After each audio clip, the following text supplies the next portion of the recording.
Bienvenidos a Líderes de Opinión, un programa que analiza los problemas sociales llevados hasta las últimas consecuencias. Líderes de Opinión, de Grupo FM Multimedios.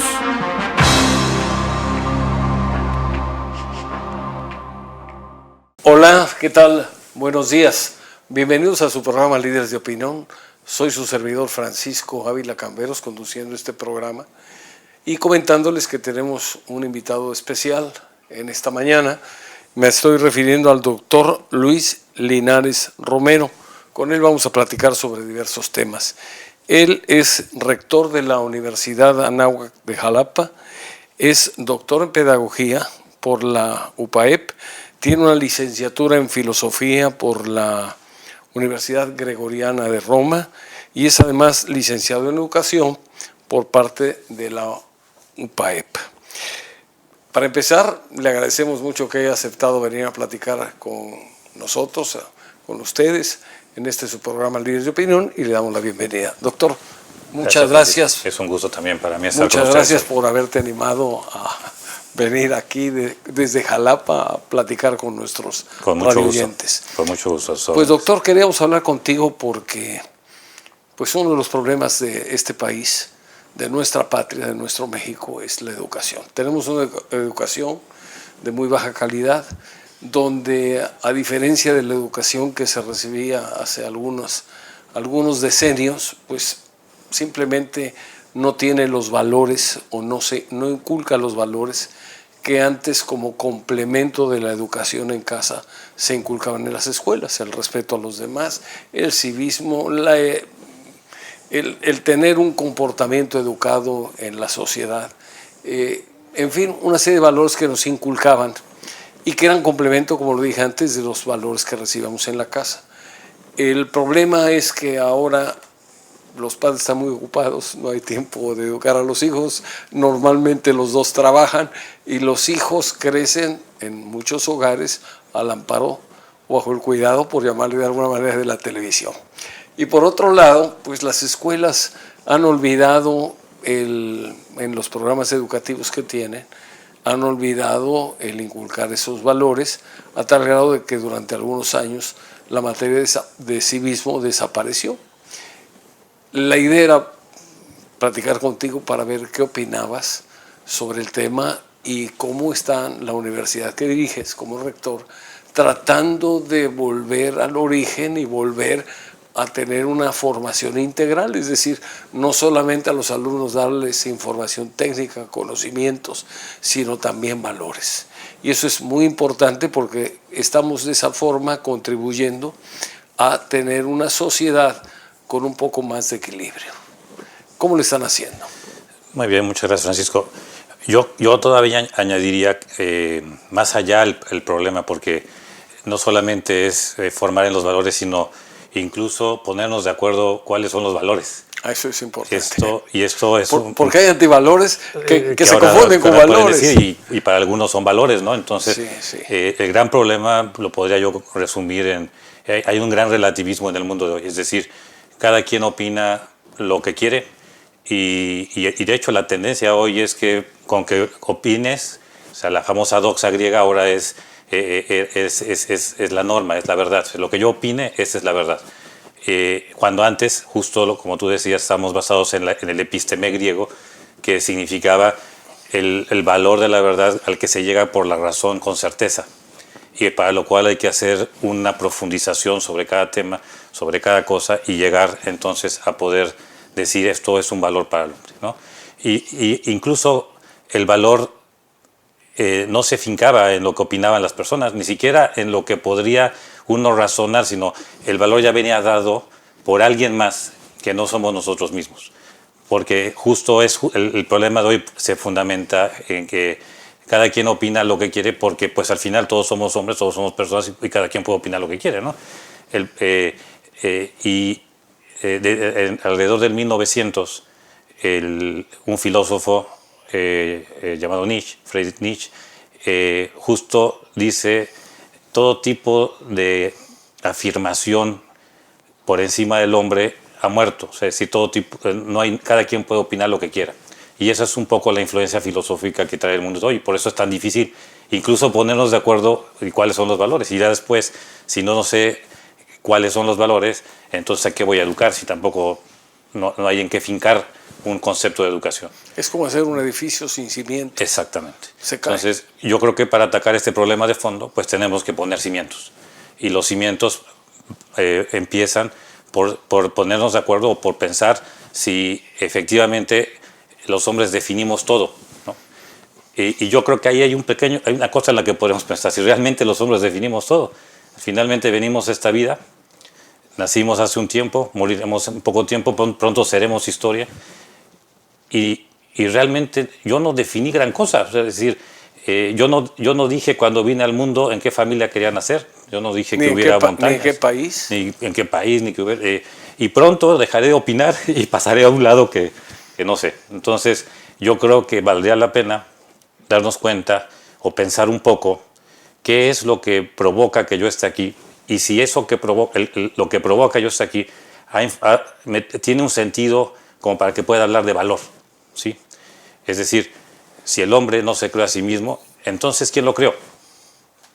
Y ese que lo creó pidió o hizo que esta vida tuviera sentido y un sentido para ir por los valores, o simplemente un día se puso a jugar canicas y dijo que existe el hombre. Y cuando podamos definir eso, entonces creo que podemos hablar de valores y de un plan formativo para los alumnos, o para los niños, para las familias. Si dejamos de hablar de eso, pues entonces, pues sí, todos somos hombres, todos tenemos la misma dignidad, todos tenemos el mismo derecho, cada quien haga lo que quiera. Eso es lo que decían ellos. Entonces yo creo que ahí está el meollo de la cuestión, y yo creo que se resuelve muy sencillo, es una manera muy sencilla de resolverlo.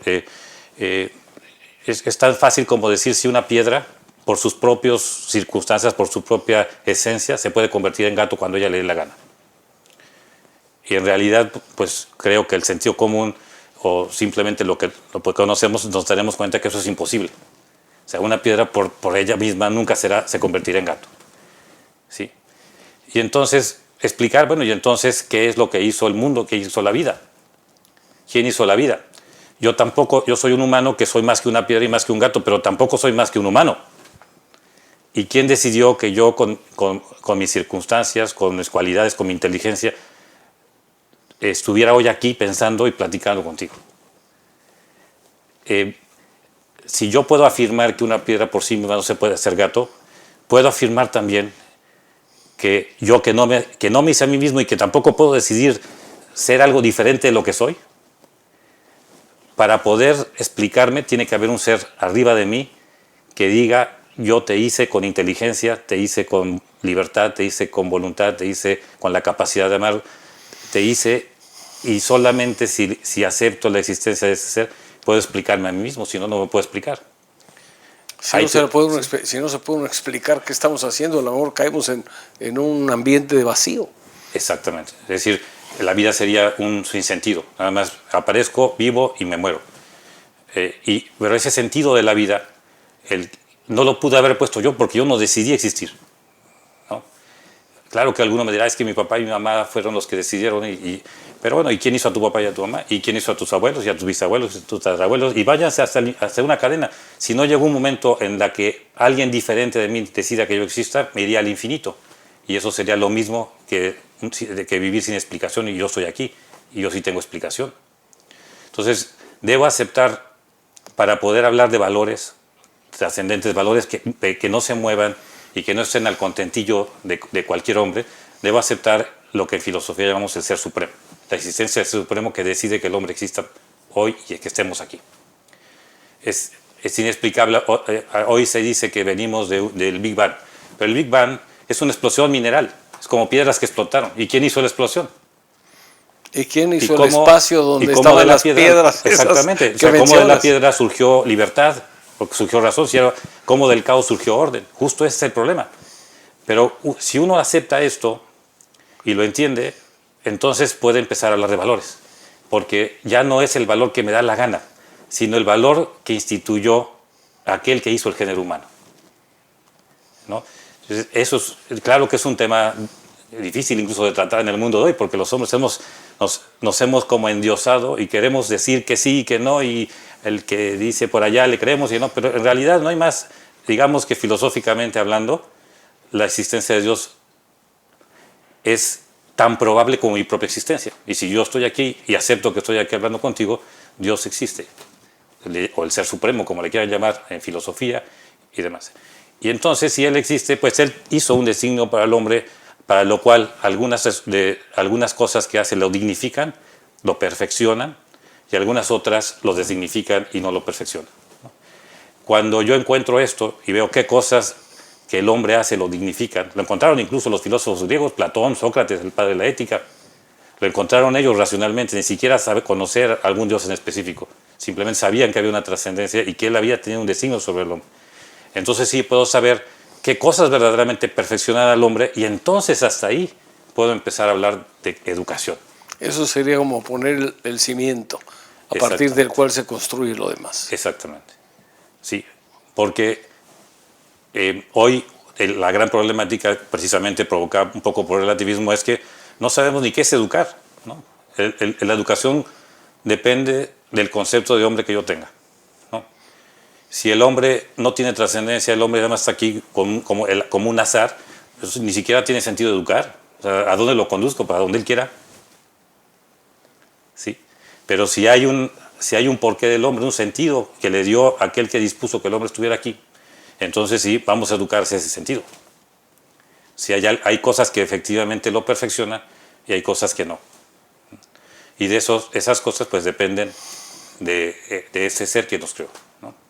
Esa es la diferencia, porque si no podríamos aquí pasar la tarde haciendo pinceladas educativas y no llegar a nada, ¿no? Yo creo que, y ahorita podríamos comentar más adelante, si yo acepto ese preámbulo, esa base sólida, y que el hombre se perfecciona de determinada manera que no decidió el hombre, sino el que lo decidió estar aquí, entonces sí podemos hablar cómo educar al hombre, ¿no? En base muy a bien, eso. vamos a una pausa y regresamos. Está Gracias. Muy interesante el tema. Continuamos en su programa Líderes de Opinión. Estamos entrevistando al rector de la Universidad Anáhuac de Jalapa, el doctor Luis Linares Romero. Pues Luis, estábamos hablando sobre el destino trascendente del hombre. Estamos hablando sobre las bases que tiene que tener una educación integral, no solamente en cuanto a darle a los jóvenes la información necesaria, sino darles también la formación adecuada que les permita vivir en una sociedad con más armonía, con menos conflictos, con menos violencia, con más armonía.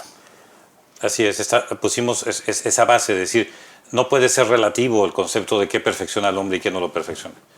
Entonces, si no es relativo, es decir, si no depende de lo que se le ocurra a cada quien, entonces conviene buscar qué cosas son inherentes a la naturaleza, que no nos dimos nosotros a nosotros mismos, pero que están ahí y que efectivamente me hacen mejor hombre. Y no hay que, tampoco es mucha ciencia, es decir, todos los hombres nacemos con un mandato interior de hacer el bien y evitar el mal. Y todos, con un poco de honestidad, podemos llegar a ir reconociendo qué cosas efectivamente son buenas y por lo tanto nos perfeccionan. Y para eso el hombre cuenta con algunas facultades que ese que decidió que estuviéramos aquí le dio. Y que para mí son las facultades esenciales para poder generar actos educativos o actos perfectivos, y es decir, efectivamente entonces estoy educando a un individuo.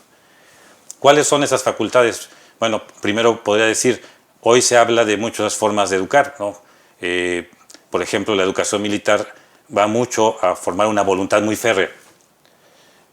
Pero puedo decir que alguien que es muy voluntarioso ya de por sí está educado.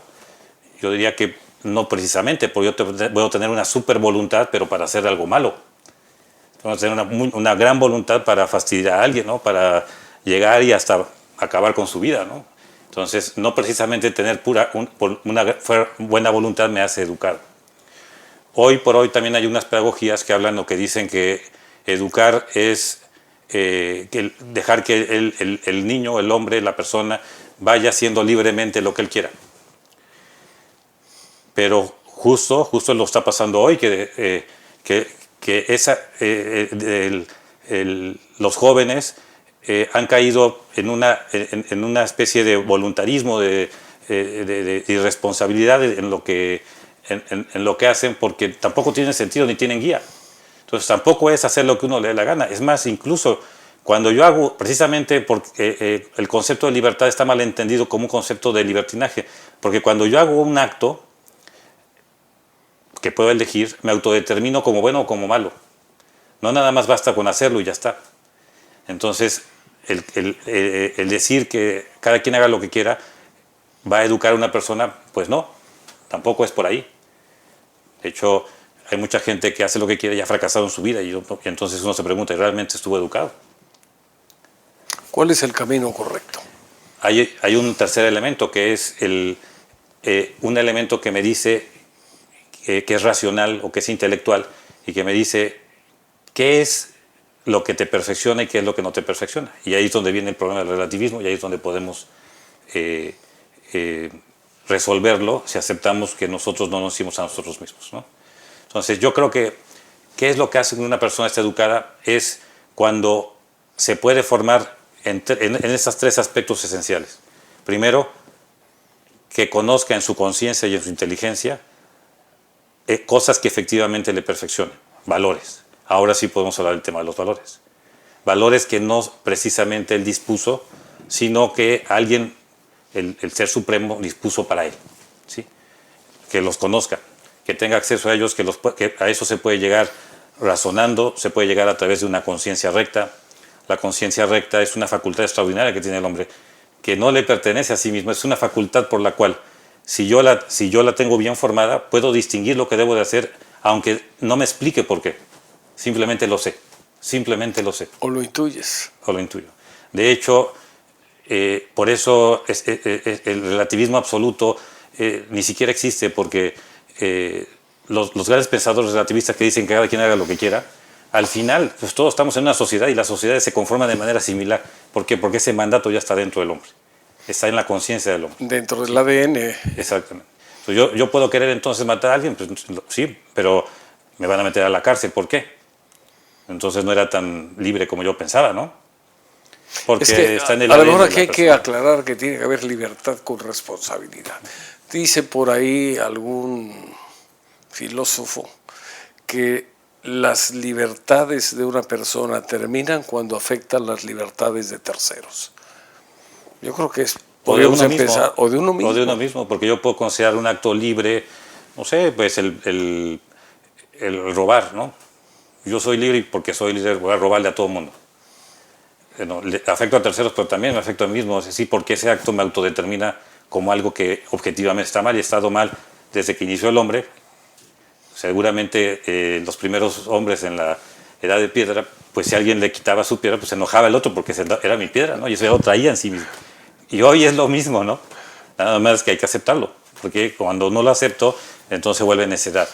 Y la necedad pues no lleva a la educación, ni mucho menos a la educación de los valores. Entonces no tiene que faltar esa claridad de qué es lo que debo hacer, el deber ser para poder ser más digno de ser hombre, y luego la voluntad de querer eso, que es la libertad de aceptar ese querer ser, ese deber ser, y luego la voluntad de hacer lo que es el gran problema de hoy, porque hoy por hoy pues un niño sabe que tiene que hacer su tarea, o sea, tiene su conciencia recta, sabe que tiene que cumplir con su tarea. No se cuestiona y dice, ¿por qué tengo que hacer mi tarea y voy a hacer una huelga y tal, tal? Regularmente un niño trae más o menos la conciencia recta, si no se la echamos a perder pronto. Él sabe que tiene que cumplir con su deber ser. No es que no quiere, pero después de que su papá le explica y tal, entonces dice, bueno, sí, sé que la tengo que hacer, o sea, ya quiere hacerla, pero la flojera es muy grande y pues no la hace. Ese niño, ¿qué le falta? Pues tiene tiene claridad, tiene libertad, pero no tiene la voluntad de hacer. Entonces le falta un poco de exigencia, exigirle, saber que hay cosas en la vida que cuestan y que hay que entrarle y alcanzarlas a pesar de que no me gusten. Porque además al final del día es en beneficio de esa persona cuando hace las cosas bien. Exactamente. O sea, hay un esfuerzo, digamos, la voluntad para vencer la flojera, porque además siente que la recompensa que va a haber al final a través de una buena calificación o de un buen empleo va a compensar el esfuerzo, la dedicación, el desvelo para prepararse en tal o cual materia y poder destacar. Así es, y digamos que la voluntad es como un músculo que se ejercita y que por eso las familias y los papás pues deben exigir a sus hijos, exigir a conquistar las cosas buenas con un poco de voluntad para que vayan formándolo. Hoy es un gran problema en la educación, se ha dejado la formación de la voluntad. No sabe, y por eso pues el maestro luego no sabe justo qué hacer en el aula con los alumnos, se les suben todos al escritorio y no sabe cómo exigir. Y ahí ahorita podemos hablar de algunas técnicas para poder exigir, pero no solamente exigir, sino también formar en la conciencia recta, en una inteligencia que capte los valores y una libertad que los elija, ¿no? Esa es una tarea extraordinaria la que están haciendo. A mí lo que me preocupa es que no en todas las escuelas se practica o se impulsan este tipo de ideas o de programas, y obviamente pues tenemos jóvenes que salen de la escuela y ven como normal recibir o tener una serie de derechos sin tener a cambio una serie de obligaciones, cuando obligaciones y derechos están de alguna manera o tienen que estar en equilibrio. Vamos a una pausa y regresamos. Continuamos en su programa Líderes de Opinión. Platicamos con el doctor Luis Linares Romero, rector de la Universidad de Anáhuac. Luis, estamos hablando sobre la formación de los alumnos, formación del ser humano, para hablar con mayor amplitud, y también sobre los derechos y las obligaciones. Hay veces que, sobre todo los políticos, nos hablan mucho de los derechos y no nos dicen que para tener derecho hay que cumplir primero con una obligación. Así es. Hemos puesto las bases de qué es educar, o sea, que el hombre efectivamente se puede perfeccionar, no en cualquier dirección, porque si entonces yo podría actuar como un bebé, porque se me ocurre que hoy soy bebé, y decir que pues eso es lo mío y cada quien está bien. O sea, la tolerancia es parte de esto, pero no es esto educar, ¿no? Educar es tener una meta, un sentido, y caminar hacia él. Y ese sentido y esa meta no lo pone estrictamente el hombre. El hombre tiene libertad para poderlo seguir o no, pero no lo pone él, porque si lo pusiera él, entonces todo sería subjetivo y no podríamos hablar de un concepto de educación, de perfección. O sea, porque todo perfecciona al hombre, ¿no? Y no todo lo perfecciona en la realidad. Luego hemos visto elementos esenciales en la educación, es poder captar estas realidades, o sea, qué cosas me perfeccionan y qué no, y por lo tanto es mi deber hacer si quiero ser un hombre más digno, y la libertad de elegirlas yo libremente, querer hacerlo, y luego la voluntad de poderlas hacer. Y esto termina un acto educativo. Ahora, estas facultades tienen a su vez a un lado virtudes. Estas virtudes son los que ya acercan un poco más este concepto, estas bases educativas, un poco al ama de casa, al maestro cotidiano, ¿no? Hemos puesto bases y ahora podemos hablar de virtudes que apuntalan la educación y que entonces se hacen un poquito más comprensibles. Entonces, por ejemplo, en la parte de la conciencia y la inteligencia hay virtudes como la veracidad, es decir, estar siempre con el hábito de buscar honestamente la verdad. Y esto me lleva, como la verdad no la tengo que construir yo, sino alguien la decidió y está aquí instaurada, pues me lleva a descubrir, como descubro también ese hábito de la ciencia, de profundizar en un mundo que yo no hice. Yo no hice, no sé si voy a investigar las ballenas, pues yo no hice las ballenas, pero voy a investigar y profundizar sobre la verdad de las ballenas que otro dispuso que existieran las ballenas, ¿no? Y esa es la diferencia, esa es la clave. Es decir, yo estoy aquí porque se me ha participado en este mundo y por un tiempo muy pequeño además, que es mi vida. Y en este mundo se me da la oportunidad de profundizarlo, de encontrarlo, pero encontrar la verdad del mundo que yo no hice, pero por lo tanto que es objetiva, no es subjetiva, todo no depende de los demás. Entonces, la veracidad es esa constante actitud de buscar la verdad de las cosas, de buscar la verdad que dignifica al hombre. Y esto me va siempre llevando, cada vez me va acercando a la verdad. Es una virtud de la conciencia, hay más virtudes, pero bueno, por mencionar una. Otro tipo de virtudes, hay otro racimo de virtudes que van más a la libertad, a la elección, como tú dijiste hace un momento, la responsabilidad. La responsabilidad es decir que yo cuando elijo algo me hago responsable de las consecuencias de lo que elegí. Y entonces es una virtud de la libertad. Si yo enseño a los niños a ser responsables, les estoy enseñando a ser auténticamente libres. ¿Sí? Entonces, también hay virtudes de la voluntad, como puede ser la constancia. La constancia es esa virtud que me permite que cuando yo me propongo algo, continuar hasta que lo termino. Y cuando aparece una dificultad, seguir hacia mi meta y no desanimarme porque apareció algo que ya no me gustó, simplemente ya no me dio la gana y entonces nunca llego a las metas. Cuando una persona es constante, sabe que se propone una meta, terminar una carrera, terminar sus estudios, terminar su tarea y la va a terminar porque se vuelve constante en ello, ¿no?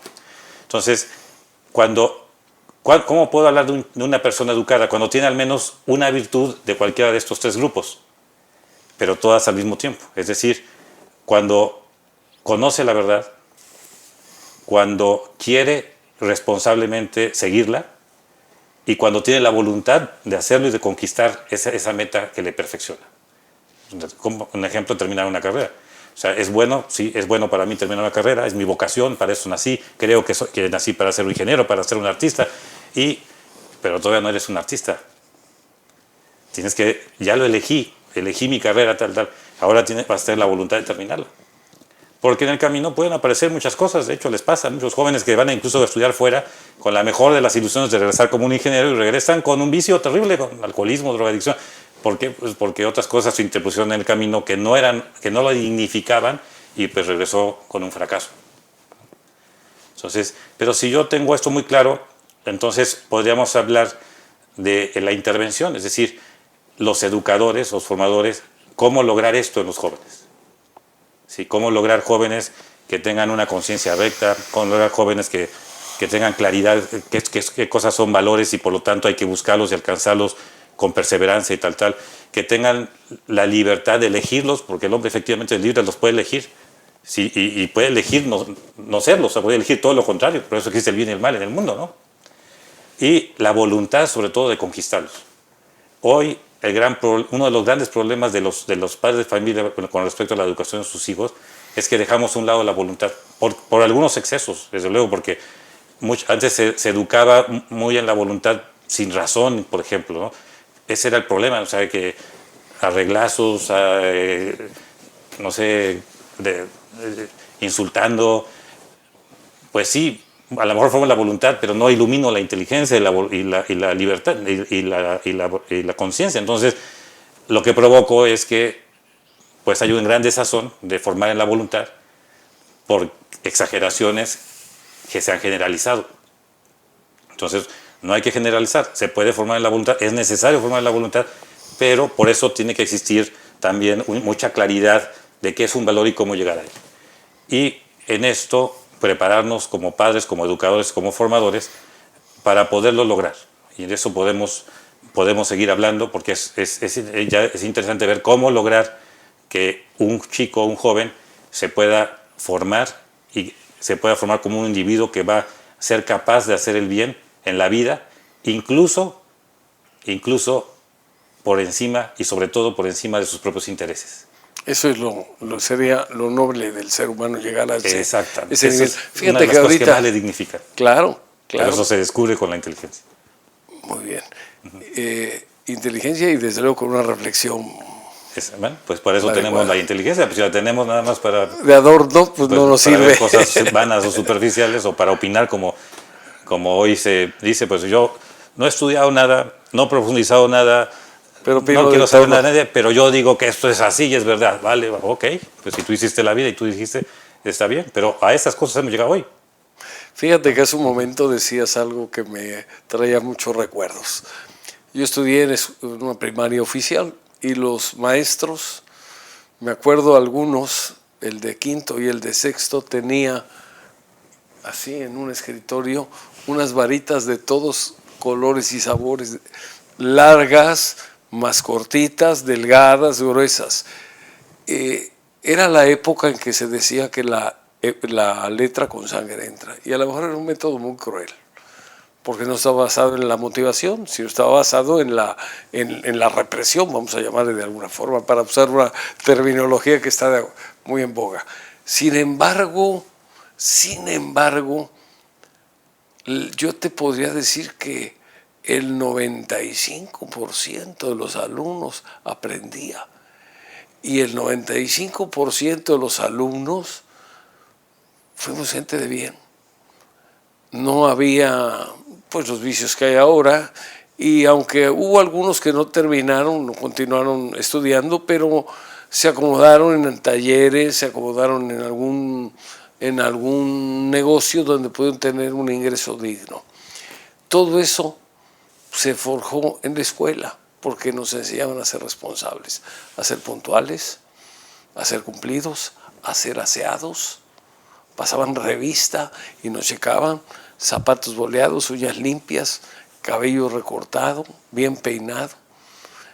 De alguna manera el sistema, con sus deficiencias, el sistema educativo funcionaba y formaba gente un poco por convencimiento y un poco por temor, porque esperar que le dieran un reglazo porque no llevaba la tarea, pues algunos llevábamos la tarea porque sentíamos que era nuestro deber, pero otros probablemente cumplían por temor al reglazo. Pero finalmente era una forma un poco ruda, un poco arcaica de educar, pero funcionaba. Vamos a una pausa y si quieres tocamos el tema ahorita al regreso. Luis, estamos hablando sobre los métodos educativos, unos muy persuasivos, Así es. como el que te narraba, pero ¿qué opinas de esto? Bueno, pues en base justo a esto, esta propuesta de qué es educar, de qué facultades son esenciales para educar y que no puede faltar ninguna, ahora podemos preguntarnos, ¿y cómo lograr esto? Es decir, en nuestros hijos. Tú mencionabas cómo lo lograron en ti. Hoy es un poco cuestionado algunas formas, sobre todo las que tienen agresión física, con las cuales estoy totalmente de acuerdo, que no tenemos que seguir, que no son absolutamente necesarias. Son antipedagógicas, yo creo. Son antipedagógicas, pero que al final sí se tiene que seguir. Pero son ¿no? producto de la época. Era una época en que se acostumbraba, y esa era una herencia, a lo mejor que se traía, pero funcionaba el sistema. Había menos delincuencia, menos violencia, había más respeto por los mayores, más respeto por las autoridades. Exacto. Ahora, el reto es cómo lograr lo mismo. Sin violencia. Sin violencia. Cómo lograr lo mismo, pero manteniendo la exigencia y manteniendo la claridad de las ideas. O sea, porque el problema educativo entonces se ha atacado desde la claridad de las ideas, ¿no? Entonces, primero hay que tener claridad en las ideas. Pero bueno, una parte de esa claridad de las ideas es el que interviene, el formador. Tiene que también tener claridad de qué etapa del desarrollo está tratando. No es lo mismo intervenir en un niño de 3 años que en un adolescente o que en un adulto. Cada etapa de desarrollo tiene un conocimiento de cómo se va dando esta interacción de la educación en cada etapa. Por ejemplo, en un niño pequeño de 3 años, la parte del conocimiento de las cosas que son buenas o malas la suple el papá. El niño no tiene todavía la capacidad de pensar y decir esto es bueno o malo. Le pregunta a su papá, ¿y esto lo puede hacer o esto no lo puede hacer? Entonces el papá tiene la obligación de formar y de decirle cosas que son correctas, porque si no lo está deformando, claro, y le está inculcando desde las bases algo incorrecto. El niño que, bueno, antes de continuar, voy a decir que de cada una de estas 3 elementos esenciales de la educación hay una acción a realizar, que es la conciencia se ilumina, es decir, se ilumina a través de la razón y uno dice, que encontré la verdad y entonces me siento iluminado, ¿no? Esto es lo que debo hacer. La libertad se motiva y la voluntad se exige. Entonces, la clave para educar es iluminar con verdad, motivar para que la libertad lo haga porque ella quiere y no porque se lo impongo, no por miedo, y exigir para formar una voluntad que es como un músculo y por lo tanto es ciego, ¿no? Entonces, pero tengo que hacer las 3 cosas al mismo tiempo. Entonces retomo a un niño pequeño de 3 años, ¿cómo lo ilumino?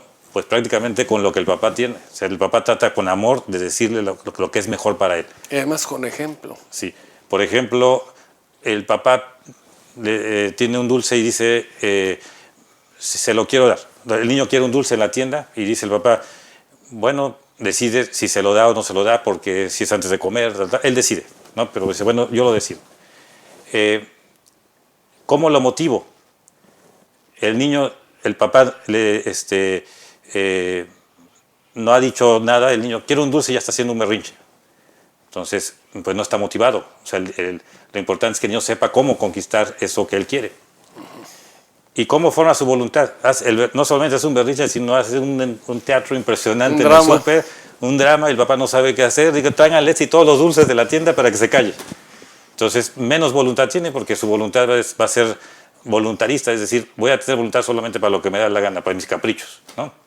Entonces, ¿cómo puede un papá decir a un niño de 3 años y formarlo a los 3 años en estas 3 cosas? Sobre todo que no hay cursos, bueno, hay, pero pocos asisten, ¿no? Cursos para papás. Pues ahí va un ejemplito, igual, con el mismo ejemplo. A ver, hijo, sí te puedo comprar el dulce, pero no ahora porque vamos a comer y si no, no vas a comer, pero después te lo comes. ¿Aceptas o no? Pues sí acepto. Sí. Entonces, y si no, pues no acepto, voy a hacer un berrinche, pues haz lo que quieras, pero yo no te voy a dar el dulce.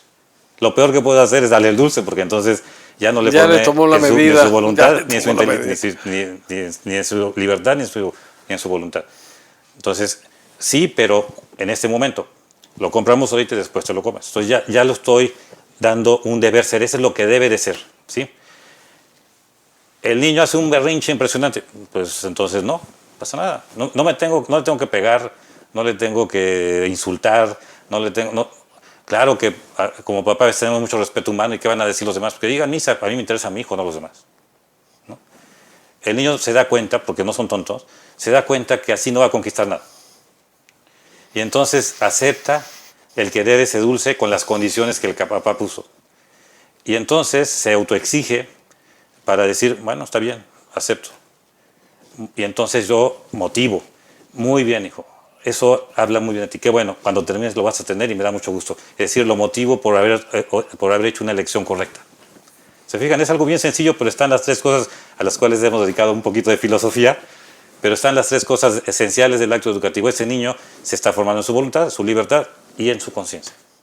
Y el papá está interviniendo correctamente.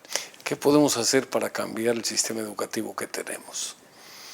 Porque algo tenemos que hacer. El sistema educativo actual no funciona, y menos ahora que han suspendido la evaluación de los maestros y que prácticamente le han entregado el poder a los sindicatos. Bueno, yo creo que la obligación de la educación nace también, y no está dispuesto eso por el ser humano, nace en el seno familiar. Es decir, las familias ya estaban cuando yo nací. Yo no dije, yo no quiero nacer de ninguna familia, yo quiero nacer de un rinoceronte. Pero está bien, no, eso no, la realidad se nos impone. Es muy soberbio, perdón que use este término, pensar que el hombre va a ser la realidad de su antojo. Entonces, la educación nace en una necesidad que tampoco el hombre estudia a sí mismo, de la familia, en la cual tiene un hijo y siente la obligación, el deber de formarlo para su vida, y lo siente de manera natural porque él no se lo dio a sí mismo. Simplemente sabe que tiene ese deber de formar al hijo para su vida. Por lo tanto, no tenemos que separar la educación de la familia. La familia busca lo mejor para su hijo. Y las familias se organizan para que algunos miembros de las familias se dediquen a la parte empresarial. Digo, vamos a pensar cómo surgió la sociedad, ¿no? Pues tú vete a recoger naranjas porque yo voy mientras a pescar, porque ella se queda aquí para limpiar, y nos organizamos como sociedad, y así surgen las sociedades, ¿no? Y todo este pequeño ejemplo es en realidad lo que hace surgir una sociedad, nada más que ahora es más compleja. Otro que se quede, bueno, cuando... Lo que hace que funcione la sociedad. Cuando hay varias familias y de repente dicen, tenemos que ponernos de acuerdo porque vamos a nombrar un referee, el gobierno. Pero surgió por una necesidad de la familia, no surgió en sí mismo. La familia es anterior al Estado. Ahí está, la educación se va a solucionar cuando se le dé la prioridad al padre de familia, que por naturaleza tiene la bondad de querer el máximo bien para sus hijos, se le dé la decisión prioritaria, porque ahí nació la decisión prioritaria. Entonces, si eso se hace, si el papá puede tener el derecho de elegir cómo educar a sus hijos, y si a los padres de familia alguno de estos se le comisionó filosofar un poco, si los que pensamos, los que tienen la vocación de conocer las cosas fundamentales y cómo ordenar los valores y la vida, y pueden orientar a los papás, pues entonces esto va a hacer que los papás tomen mejores decisiones. Pero es una cuestión pues que parte de las mismas familias. ¿Cuál es el reto que tiene México adelante? Porque definitivamente estamos en una crisis de valores, en una crisis familiar, en una crisis de... Yo creo que el violencia. el reto, ¿Qué hay que hacer? Formar en los valores en la familia. Volvemos al Volvemos a lo origen. mismo. Si las familias, si cada familia mexicana, y yo estoy seguro que hay una gran cantidad de familias mexicanas que entendieron lo que acabamos de decir y que luchan cada día por conquistar lo que acabamos de platicar, si cada quien hace lo que le corresponde y no estamos viendo aquí a quién echarle la culpa de lo que me corresponde, si cada quien hace lo que corresponde cada vez más, esto se le da la vuelta. Hay instituciones que siguen mucho la idea de la familia, como somos las universidades. Entonces, las universidades tenemos todavía el deber justo eso de investigar y de hacer propuestas a las familias para que ellos decidan sobre la educación de sus hijos. Las universidades que formamos en los valores traemos una línea de ese pensamiento que se ha ido haciendo a través de la historia y que se ha profundizado para proponer valores perennes a la familia. Y las familias que creen nosotros acuden para que les ayudemos, no para que les formemos solo, para que les ayudemos a formar a sus hijos en ese sentido. Es lo que estamos haciendo en la Anáhuac. Es lo que estamos haciendo en la Anáhuac con mucho éxito cada vez más. Me da mucho gusto ver jóvenes como, por ejemplo, en sus vacaciones de Semana Santa las dedican para donar todo su tiempo, desde el principio al final de sus vacaciones, y llegan todavía desvelados al primer día de clases, donar su tiempo para ir a ayudar a los más necesitados a un pueblo. Eso es solidaridad. ¿Vale? ¿Por qué lo hace un joven? Porque descubre que hay un valor en ello. Claro. Y porque tiene la voluntad de hacerlo, y porque libremente lo quiso elegir. Fíjate que hay algo que yo no entendía y lo voy a entender ya de mayor. Es más satisfactorio dar que recibir. Eso es y si eso se descubre a temprana edad, pero además con un convencimiento, con una alegría por servir, vamos seguramente a generar un movimiento que va a traer mayor solidaridad, mayor comunicación, mayor comprensión, menos violencia, más integración como sociedad. Exactamente. Yo creo que es una tarea extraordinaria. Lo que hemos profundizado, que justo lo que acabas de decir es una realidad. Todos buscamos ser felices, nada más que buscamos la felicidad donde no siempre se encuentra. El servicio desinteresado es una carretera, una supercarretera hacia la felicidad. Es algo totalmente contradictorio, porque el chavo se va a vivir una semana, por ejemplo en este caso que puse, se van una semana a un cuartito lleno de tierra, a comer como lo que hay ya, a pasársela muy mal, y yo nada más estoy esperando, cuando espero que mis hijas lleguen, porque ellas van a este tipo de eventos, digo, pues nada más estoy esperando que me digan, papá, no regreso, y llegan diciendo, papá, tenemos demasiado, tenemos que ayudar, estoy feliz, fue la experiencia más grata de mi vida. ¿Cómo es posible eso? Es que los hombres, precisamente por decir que cada quien haga lo que quiera, hemos perdido la brújula. Pero si uno se pone con atención a ver qué es lo que realmente hace feliz a una persona, va a ver que ya estaba escrito incluso en los libros que han estudiado este tema. Pero hay que hacerlo, hay que hacerlo. Si en México vamos en ese sentido, lo podemos cambiar, A pesar de las dificultades. Por supuesto. La voluntad dice que es una de las fuerzas más poderosas del mundo, la voluntad humana. Y la voluntad guiada hacia el bien es invencible. Por eso nuestro lema en la universidad es vince in bonum malum, o sea, vence el mal haciendo el bien. Muy bien, pues muy completo, muy emotivo y además digno de difundir y de tratar de imitar. Yo te felicito por la labor que están haciendo. Nuestros radioyentes ya han escuchado el programa que tienen ustedes de acercamiento a la comunidad. Esto creo que va a generar a la larga profesionistas más responsables, más solidarios. El poder tener la oportunidad de terminar una carrera universitaria es un privilegio. Y si esa carrera se utiliza para poder mejorar uno mismo, pero ayudar, contribuir para que los demás mejoren también, aportar un grano de arena, creo que el círculo virtuoso que buscamos se puede llegar a concretar. Te felicito por tu labor y ojalá más escuelas los tomen como referencia. Creo que se puede hacer mucho bien, sobre todo porque hay una enorme ventaja que tiene la materia prima que ustedes manejan, que son jóvenes. Los jóvenes por naturaleza son idealistas.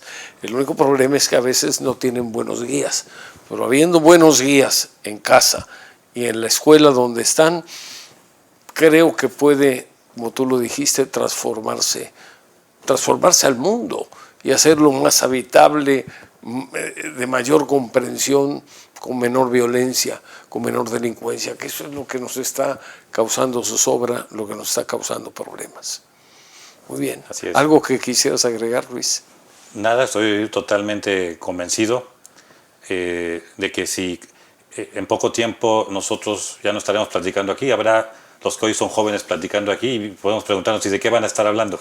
Ojalá y este compromiso de transmitir las cosas verdaderamente valiosas para la vida lo podamos cumplir, lo podamos hacer como formadores, como líderes sociales, como líderes de opinión.